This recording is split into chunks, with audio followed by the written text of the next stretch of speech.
Atualmente, cerca de 5,18 bilhões de pessoas utilizam a internet ao redor do mundo, conforme dados do Data Reportal. Apenas no Brasil, são cerca de 156 milhões de usuários, de acordo com o levantamento TIC Domicílios de 2023. Além disso, em média os internautas navegam por cerca de 2 horas e meia por dia nas redes sociais. Mas em algum momento já paramos para pensar por que determinados conteúdos aparecem em nossa tela? O que vemos na internet não é mostrado de forma aleatória. Todo o conteúdo que recebemos é mediado conforme nosso consumo na web, por meio de algoritmos programados pelas plataformas que operam as redes. Mas o que são, na realidade, esses algoritmos? Os algoritmos que estão ali dentro, eles vão construindo um perfil da tua pessoa. Então, tu tens lá a tua conta nas redes sociais e, à medida que tu vai usando ela, os algoritmos destas redes sociais vão coletando esses dados e tudo que tu vai fazendo fica associado ao teu código, ao teu e-mail, à tua matrícula naquela rede social. Os algoritmos acompanham todo o passo a passo do usuário na internet para montar os conteúdos que aparecem em sua linha do tempo. As ferramentas utilizadas pelas plataformas captam o consumo do internauta pelo que ele acessa, compra e até mesmo pelo que fala.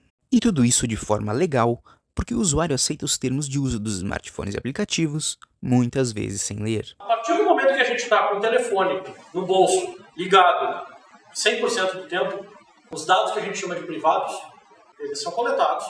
E eles são coletados porque a gente, inclusive, concordou no contrato sem ler. Ainda assim, seria praticamente impossível utilizar a internet de forma adequada, sem alguma mediação algorítmica, sem uma curadoria de conteúdo. Atualmente, conforme a multinacional de tecnologia IBM, cada pessoa produz cerca de 1,7 megabytes de dados por segundo. A efeito de comparação, a Biblioteca do Congresso Americano, uma das maiores do mundo, conta com 170 terabytes de conteúdo, o mesmo que 15 pessoas levariam cerca de 2 horas para produzir. À medida em que o volume de conteúdo ele foi crescendo, foi se tornando, então, foi se percebendo que seria impossível conseguir navegar na internet sem o auxílio de curadoria de conteúdo. No entanto, a mediação feita pelos algoritmos implica em algumas consequências sociais.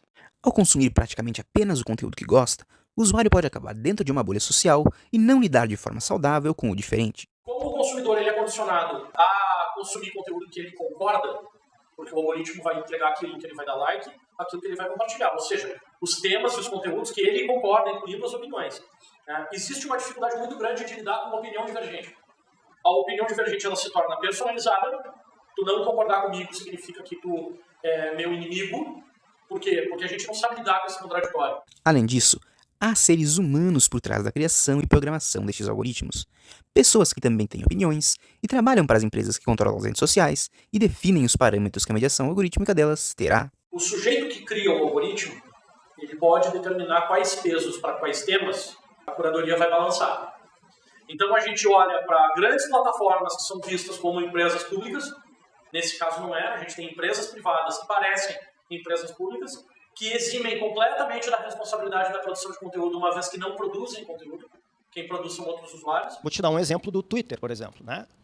O Twitter ele tem donos. Né? E aí o Twitter ele regula o algoritmo dele de acordo com os interesses econômicos, políticos de suas lideranças. Com o poder que tem, estas empresas podem interferir diretamente no pensamento da chamada opinião pública. No começo da década atual, por exemplo, os algoritmos do YouTube aplicavam o chamado Shadowban, ou seja, a não exibição de conteúdos publicados, quando havia desinformação relacionada à pandemia do coronavírus. Outro fato marcante aconteceu em 2016, durante as eleições americanas, quando algoritmos foram utilizados pela empresa Cambridge Analytica para colher dados de eleitores e direcionar publicações para influenciá-los. Isso manipula politicamente tudo. Isso pode influir uma decisão de voto, por exemplo, mas isso pode influir uma decisão em processo judicial, em opinião pública. Ele é uma ferramenta de manipulação absolutamente transparente. A gente vive um mundo atualmente em que os algoritmos contribuem para a desinformação. Né? Por quê? Porque existem outros interesses ligados a isso, interesses políticos, econômicos e etc.